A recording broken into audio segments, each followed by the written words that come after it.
I'm not here to tell you what to do. Your whole life, everybody is telling you what to do. I'm here to remind you who you really are. Again. Because the next level of success, that wall that's being built, is because most of you can't get out of your own way.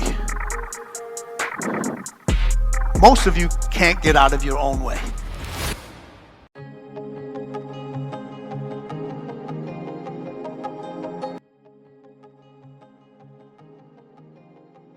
Start this stops most people. They're always going to get ready to get set to get going. What we've got to do is, boom, just like that, move into action.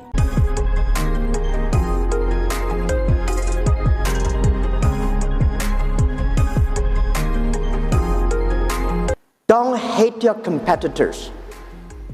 Respect your competitors. Learn from him.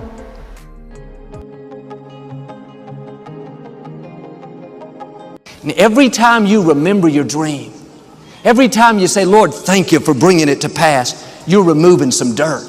You're digging it back out. Maybe, why don't you get your shovel out and start removing some of that dirt? How do you do that? Lord, thank you that you're restoring health back into me. Thank you that the number of my days you will fulfill. Thank you that I'm getting stronger, healthier.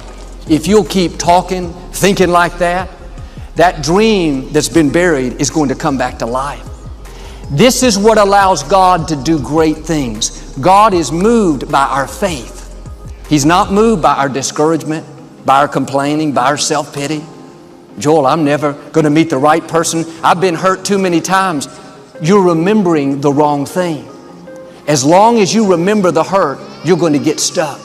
Turn it around. Start remembering your dream. Father, thank you that you have a divine connection coming my way. Somebody perfect for me, better than I ever imagined. Instead of, I'll never be in management. I'll never get the promotion. This company, they don't even like me. You're putting more dirt on your dream. You're burying it deeper. Get your shovel and start digging that dream out. Some of you have done this so long, you need a backhoe. You need some heavy equipment. That dream is way deep, but you can dig it out. You can bring it back to life. It starts in our thinking, in what you're believing, in what you're saying. No more, it's never going to happen. I'll never break this addiction. I'll never live in a nice house. I'll never finish college. No, I'm surrounded by God's favor. You may need to get alone. In your quiet time, search your heart.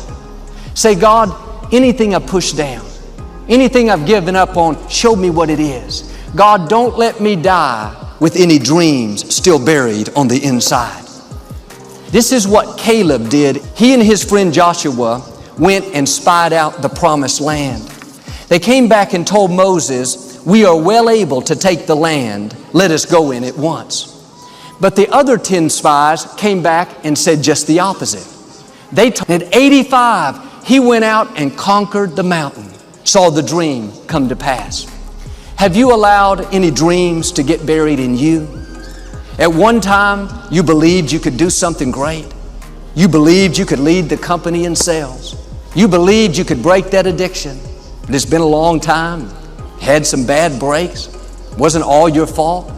You could easily settle where you are. Nobody would fault you. God sent me to light a new fire on the inside. That dream is still alive. You may have tried a year ago, 5 years ago, or 40 years ago. Didn't work out. Nobody was there to help you. God is saying to you what He said to Caleb. Go back and try again. I had a very important person in my life come to me and say, who's your hero? And I said, I don't know, I got to think about that. Give me a couple of weeks. I come back 2 weeks later. This person comes up and says, who's your hero? I said, I thought about it. You know who it is? I said, it's me in 10 years. So I turned 25 10 years later. That same person comes to me and goes, so are you a hero? And I was like, not even close. No. She said, why? I said, because my hero is me at 35. So you see, every day, every week, every month, and every year of my life, my hero is always 10 years away. I'm never going to be my hero. I'm not going to attain that. I know I'm not. And that's just fine with me because that keeps me with somebody to keep on chasing. That's all that they need. So what I want you to do is think about something you want for you, that's real for you, that's important for you, that will give your life some special meaning and power. And I don't even want you to say, I can do that. I don't want you to assume that. See, 5 years ago when I started out in this area, I would not have been able to make the mental leap that I would be up to where I am right now. I don't want you to begin to just psych yourself out. No. I want you to be able to say something to yourself that will enable you to maintain a level of integrity with yourself. That when you say this, even when you face tremendous setbacks, it will be a benchmark to keep you in the game, to keep you moving forward and experimenting and readjusting your strategy and your plan of action, continuously looking for ways to win. So what is that something? When you got an idea you want to move on, you might not have the money, you might not have the education, you might not have the support or the resources you need. What is that something that can keep us going, that will enable us to act on our dream? What's one of those keys that will begin to help us to discover the secrets to our dream? Here's what I want you to repeat after me, please, with power and conviction. Say, it's possible.